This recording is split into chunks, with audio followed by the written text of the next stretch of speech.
मुगाने काय होतं, पित्त कमी होतं शरीरामध्ये. पण मायग्रेन मेंदूचा आजार नसून हाही पित्तानेच होणारा एक आजार आहे. 90% आजार जे आहेत ते पोटापासून सुरू होतात.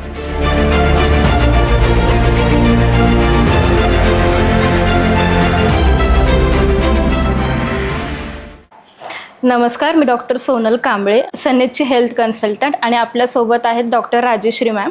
सो मॅम, पित्त म्हणजे काय, नेमकं एक्झॅक्टली काय होतं पित्तामध्ये? पहिल्यांदा मी हे सांगेन की आपल्या शरीरात आपलं जे शरीर आहे हे वात, पित्त, कफ या 3 दोषांनी बनलेलं आहे. हे आपल्या शरीराचे त्रिस्तंभ असं म्हटलं जातं. पित्त हे शरीरात जर योग्य प्रमाणात असेल तर त्याचा आपल्या शरीराला काही नुकसान होत नाही. पण जर ह्याचं प्रमाण वाढला किंवा अतिच कमी झालं तरी आपल्याला त्रास होतो.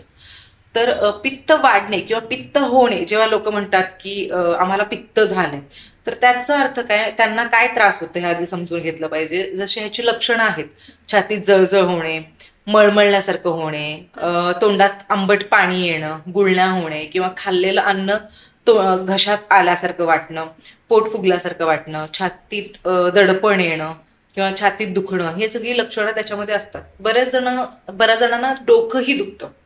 बऱ्याच जणांचं असं हेही कंप्लेंट असते की मायग्रेनचा आम्हाला त्रास आहे. आणि मी एक सांगते तुम्हाला, मायग्रेनचा त्रास, बऱ्याच लोकांना ही गैरसमज असते की मायग्रेन म्हणजे हा एक मेंदूचा आजार. पण मायग्रेन मेंदूचा आजार नसून हाही पित्तानेच होणारा एक आजार आहे.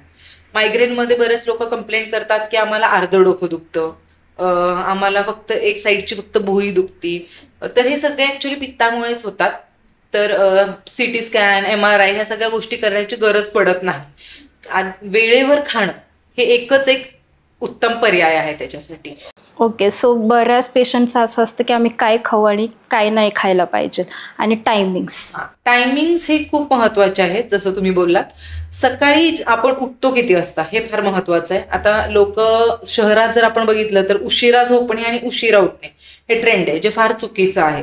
जसं आयुर्वेदात सांगितलं गेलेलं आहे की ब्राह्मी मुहूर्तात उठलं पाहिजे. ठीक आहे, ते तर खूप क्वचित कोणीतरी ब्राह्मी मुहूर्तात हल्ली उठत असेल, पण तरी माझं असं मत आहे कमीत कमी 6-6:30ला तरी तुम्ही उठलं पाहिजेत. व्यायाम केलं पाहिजे. व्यायामाने सुद्धा काय होतं, तुमची पचनक्रिया जी आहे ती ॲक्टिव्ह होते, ज्याच्याने पित्तही होण्याची प्रॉब्लेम जे आहेत पित्ताचे ते कमी होतात. त्यामुळे योग्य वेळी उठणं हे फार उत्तम गोष्ट आहे.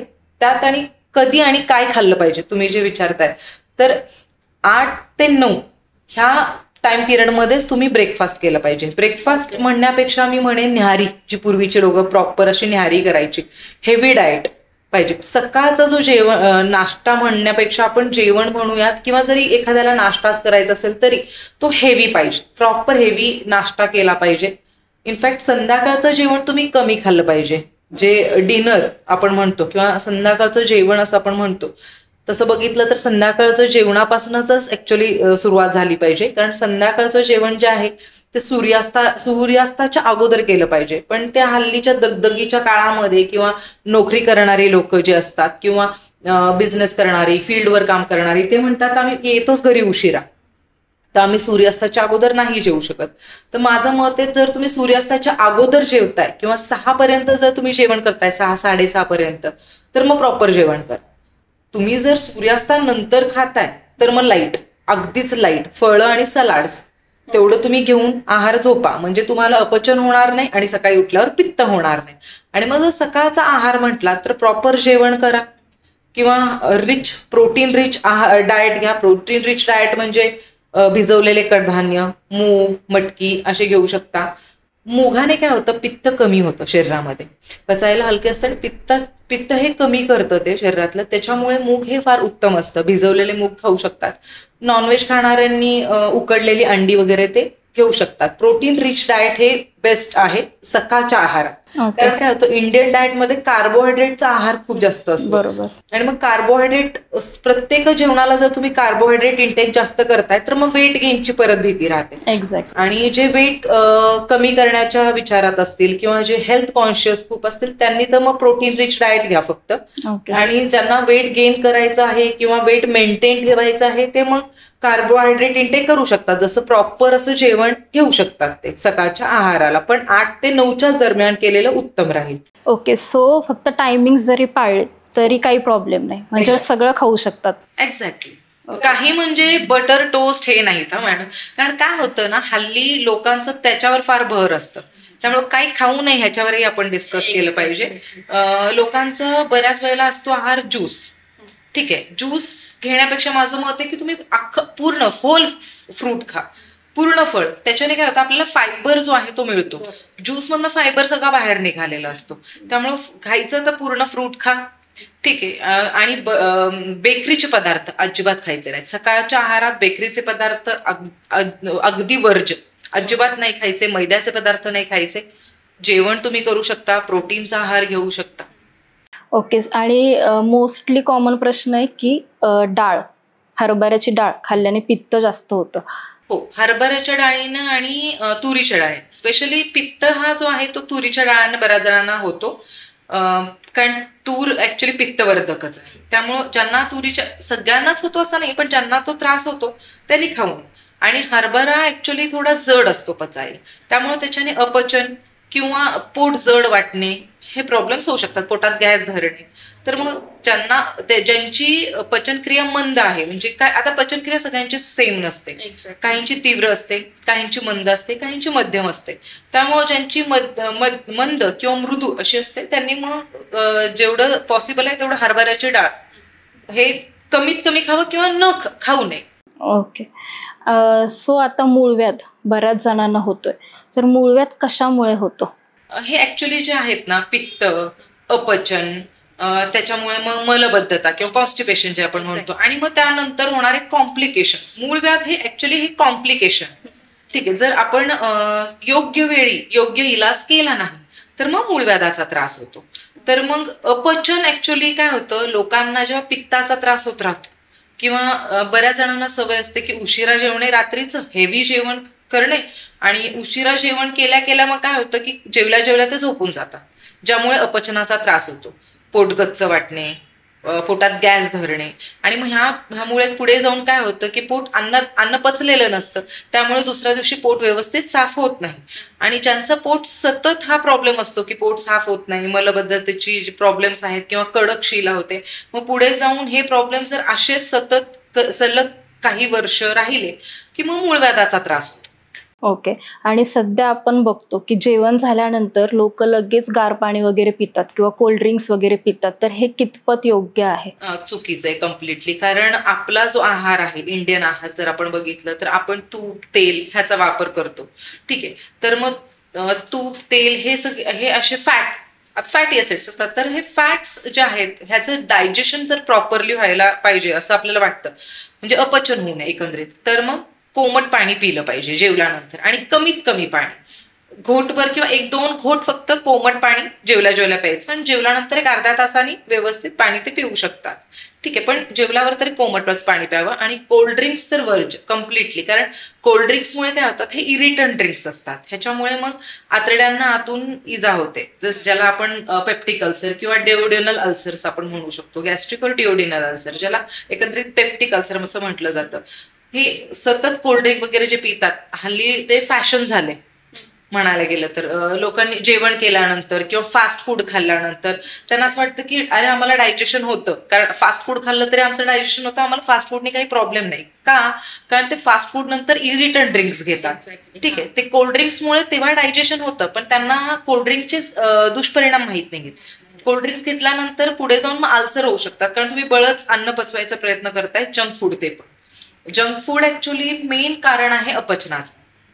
आहार ऍक्च्युली काय, आपला आहार चुकलं की शरीर बिघडलं, हे लक्षात घ्या. पोटापासूनच सगळे विकार सुरू होतात. एक्झॅक्टली. 90% आजार जे आहेत ते पोटापासून सुरू होतात. त्यामुळं जर आहार योग्य असेल तर मग आजार होणार नाही. त्यामुळे आहार काय खाल्लं नाही पाहिजे, काय खाल्ले पाहिजे हे तर मी तुम्हाला सांगितलं. काय खाल्लं नाही पाहिजे हे लक्षात घ्या.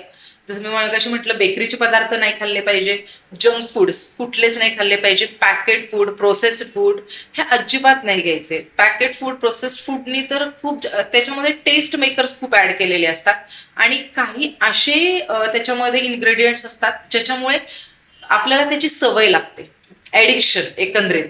आणि मग ऍडिक्शनमुळे कशी आपल्याला चटक लागते एक प्रकारे. जसं व्यसन सुटत नाही कुठलेही, आपण म्हणतो की दारूची व्यसन सुटत नाही किंवा तंबाखूची व्यसन सुटत नाही, तशीच जंक फूड खायची ज्यांना सवय असते किंवा पॅकेट फूड्स खायची ज्यांना सवय लागते ना, त्यांची पण सवय सुटत नाही. कारण त्याच्यात काही असे ठराविक इन्ग्रेडियंट्स असतात, मार्केटिंग पर्पजसाठी ते असे इन्ग्रेडियंट्स घालतात की जेणेकरून त्याची सवय लागून जावी लोकांना, आणि मग ती सवय एक्झॅक्टली, आणि मग ती सवय सुटत नाही, आणि मग ती सवय सोडवायला थोडा त्रास होतो. पण जे त्या सवयीला सोडतील आणि हेल्दी आहाराकडे वळतील, त्यांचं लाईफ पण हेल्दी आणि लॉंग लास्टिंग राहील. ओके. सो आता जे लोक फास्ट फूड बरोबर सिप कोल्ड ड्रिंक्स वगैरे घेतात, हे तो पूर्णपणे स्टॉप केलं. माझं तर मत हेल्दी खा, फक्त फ्रुट्स, सलाड्स, आणि होईल तेवढं घरातलं जेवण करा. Fast food, junk food, packet food, processed food सगळं बंद. ओके. आणि बऱ्याच वेळेला डोक्याचा आणि पोटाचा खूप संबंध असतो, सो ह्याच्याबद्दल काय सांगाल तुम्ही? असं मी मगाशीच बोलले तुम्हाला की मायग्रेन, बऱ्याच लोकांना काय होतं की मायग्रेनचा त्रास झाला की मग ते न्यूरोफिजिशियनकडे पळतात. कारण नॉर्मल त्यांच्या फॅमिली डॉक्टरांना व्हिजिट करून करून ते थकून गेलेले असतात, अँटासिड खाऊन अँटासिड खाऊन ठीक आहे, आणि अँटासिडचे पण त्यांना दुष्परिणाम माहीत नसतात. तर काय होतं की त्यांना असं वाटतं नाही आपल्याला डोकं दुखतंय म्हणजे आपल्याला डेफिनेटली मेंदूचाच आजार आहे, आणि ते न्यूरोफिजिशियनला भेटतात. मग ते काय होतं, न्यूरोफिजिशियनकडे गेले म्हटलं की न्यूरोफिजिशियन डेफिनेटली त्यांना स्कॅन सजेस्ट करणार, सिटी स्कॅन किंवा MRI. मग स्कॅनमध्ये काही निघत नाही, अननेसेसरी ते रेडिएशनला एक्सपोज होतात, ठीक आहे, आणि निघतं काही नाही. तर तेच ऍक्च्युली मायग्रेन हे ऍसिडिटीमुळेच होतं. खाल्लं नाही वेळेवर की डेफिनेटली डोकं दुखणं, हलकंसं चक्कर येणं, हा प्रॉब्लेम होतोच बऱ्याच लोकांना. मग त्याच्यामुळेही वर्टिगोचा त्रास होतो. मग त्यांना असं वाटतं मग आपल्याला डेफिनेटली मेंदूचा काहीतरी आजार आहे, पण ते न खाल्ल्यामुळे होतो, बाकी काही. आणि असे पेशंट बरेच आहेत की ज्यांना स्ट्रेस खूप आहे, खूप विचार करतात, टेन्शन, एन्झायटी, अशा लोकांना बऱ्याच वेळेला पोटाचा विकार बघायला मिळतो आपल्याला. सो ते खरंच आहे की लोकांना ऍक्च्युली या गोष्टींवर विश्वास बसत नाही की स्ट्रेस, एन्झायटी याच्यामुळे पोटाचे विकार होतात, तर याबद्दल काय सांगा? ऍक्च्युली हा प्रश्न विचारला खूप बरं केलं तुम्ही. कारण लोकांना असं वाटतं की आम्हाला स्ट्रेसमुळे प्रॉब्लेम होतोय, डोकेदुखीचा किंवा, आणि बरेच जण काय होतं की जेव्हा ॲलोपॅथिक डॉक्टरकडे जातात आणि सतत त्यांना इनडायजेशनचा त्रास असतो, तर मग बऱ्याच वेळेला त्यांना अँटी डिप्रेसंट मेडिसिन्सवरती सुद्धा ते डॉक्टर्स त्यांना स्टार्ट केलेले असतात. ऑलरेडी बरेच वर्ष ते अँटी डिप्रेसंट मेडिसिन्सवरती असतो किरकोळ आजार अपचनाचा, आणि अपचनाच्या औषधांसोबत त्यांना अँटी डिप्रेसंट पण चालू असतं. नो डाऊट स्ट्रेस, टेन्शन ह्या सगळ्या गोष्टी अपचनाचे कारण आहेत. कारण काय होतं की हे सगळ्या गोष्टी जेव्हा आपण स्ट्रेसमध्ये असतो, टेन्शनमध्ये असतो, किंवा मुलं पण जेव्हा एक्झामची एन्झायटी असते त्यावेळेला भरभर खाणे, अरबट चरबट खाणे किंवा अवेळी खाणे किंवा जास्त खाणे, एक्झॅक्टली, किंवा रात्री उशिरा खाणे, ह्याच्यामुळे इनडायजेशन होतं. आणि मग ते इनडायजेशन खूप काळ राहिला त्याच्यामुळे सुद्धा मग स्ट्रेस येतो आपल्याला. फक्त जर 2 ते 3 दिवस हाय ग्रेड फीवर असेल आणि वीकनेस आला तरी आपल्याला असं एन्झायटी फील होते, ठीक आहे. आणि तुम्ही विचार करा, एखाद्या व्यक्तीला जर सलग 1 वर्षभर जर इनडायजेशनचा प्रॉब्लेम आहे आणि सतत त्याला अपचना म्हणजे पोटात गच्च वाटणे, जेवण त्याच्या मनासारखं तो खाऊ शकत नाहीये, झोपला तरी त्याला झोप लागत नाहीये कारण त्याला अपचनामुळे झोप लागत नाही, किंवा तोंडात आंबट पाणी येते झोपल्यानंतर, असं त्रास होत असेल तर, आणि रात्री झोप लागत नाही, तर त्याला असं वाटतं आपल्याला डिप्रेशनचाच प्रॉब्लेम. ऍक्च्युअली तो असतो अपचनाचा त्रास, ठीक आहे. तर इथे अँटी डिप्रेसंटची गरज नाहीये, त्यांना फक्त त्यांच्या सवयी बदलायची गरज आहे. स्ट्रेस, टेन्शन साठी योगा, प्राणायाम बेस्ट आहे, मेडिटेशन करा, वर्कलोड म्हणा, किंवा हे सगळी कॉमन गोष्टी आहेत. आता आपण 21st सेंचुरीमध्ये आपण आहोत, ज्या एरामध्ये आपण राहतो, डेफिनेटली कॉम्पिटिटिव्ह फेज आहे, सगळ्यांनाच दगदगीचं जीवन आहे, सगळ्यांना स्ट्रेस, लोड किंवा वर्कचा एक टार्गेट फेज वगैरे सगळं असतोच, पण शेवटी health is the first priority. जर तुम्ही हेल्थला जास्त प्रायोरिटी द्याल तर डेफिनेटली तुम्ही आता सगळेच काम करतात, तरी पण असं नाही की सगळेच आजारी असतात, कारण बरेच जण हेल्दी लाईफ मेंटेन करतात, त्यामुळे त्यांना तो प्रॉब्लेम होत नाही. जर तुम्ही हेल्दी लाईफ मेंटेन केलात, योगा मेडिटेशन केलं, योग्य वेळी आहार घेतलात, रात्री जागरण वगैरे अवॉइड केलं. आता नो डाऊट ज्यांना नाईट शिफ्ट असतात त्यांना ऑप्शनच नाहीये, पण ऍटलिस्ट जे नाईट शिफ्टमध्ये काम करत नाही, डे शिफ्टमध्ये काम करतात, ते तरी मेंटेन करू शकतात. ज्यांना ऑप्शन नाही त्यांना आपण काहीच करू शकत नाही. पण ज्यांना ऑप्शन आहेत त्यांनी योग्य वेळी जेवणे, योग्य वेळी झोपणे, आणि स्ट्रेस टेन्शन्स वगैरे जास्त असेल तर योगा मेडिटेशन केल्याने आहार पचायला व्यवस्थित होईल. आहार पचायला त्यांना त्रास झाला नाही, अपचनाचा त्रास झाला नाही, तर पुढे जाऊन ना मूळव्याधाचा त्रास होणार ना कॉन्स्टिपेशनचा त्रास होणार. ओके. सो आपण पाहिलं की पित्तामुळे अपचन, अपचनामुळे मूळव्याध, असा तो सिक्वेन्स आहे. पण एखाद्याला झालायच मूळव्याध, त्यांनी दुर्लक्ष केले आधी पित्ताकडे, इंडायजेशनकडे, त्याला रक्त वगैरे पडतंय, तर अशा केसमध्ये काय करायचं? त्यांनी पण आहाराकडे लक्ष द्यावं, कारण कुठेतरी सुरुवात आपण हेल्थ कडे केलीच पाहिजे. लाईफस्टाईल बिघडलंय म्हणूनच प्रॉब्लेम झालाय, तर इम्प्रूव्हमेंट लाईफस्टाईल पासूनच करायचंय. एक तर लाईफस्टाईल सुधारली पाहिजे. दुसरी गोष्ट, फायबरचा इंटेक जास्तीत जास्त केला पाहिजे. जसं फ्रुट्स, सलाड्स, फळ, सीझनल फ्रुट्स, कुठलेही सीझनल फ्रुट्स तुम्ही खाऊ शकता. कारण लोकांना असतो हे खाल्लं तर चालेल का, ते खाल्लं तर चालेल का, तर सीझनल फ्रुट्स कुठलेही खा.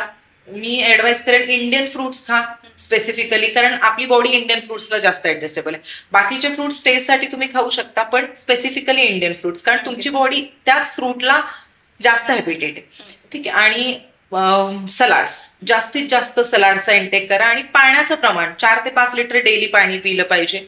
जोपर्यंत तुम्हाला किडनीची व्याधी नाहीये तर प्या पाणी 4 ते 5 लिटर. दुसरी गोष्ट, ताकाचा वापर दुपारच ताक घेतलं पाहिजे. आणि दुपारच्या जेवणानंतर एक ग्लासभर घरी बनवलेला ताक जर घेतला तर ही व्याधीच तुमची नाहीशी होऊन जाईल. आणि एखाद्या वेळेला जर रक्त वगैरे पडत असेल तर आयुर्वेदिकच ट्रीटमेंट. मी फक्त आयुर्वेदिक ट्रीटमेंट प्रेफर करेन, कारण तुम्ही जर ॲलोपॅथीला गेलात तर मग सर्जरी, आणि मग किती वेळा सर्जरी करणार. असं नाही की एकदा झालं म्हणजे पुन्हा होणार नाही, पुन्हा होण्याची शक्यता वाढते. त्यापेक्षा बेटर आयुर्वेदिक ट्रीटमेंट घ्या. आयुर्वेदिक ट्रीटमेंटने तुम्ही व्याधीनेही निर्मूलन होईल आणि लाईफस्टाईल इम्प्रूव्ह करा, म्हणजे पुढे पुन्हा हा व्याधी होणार.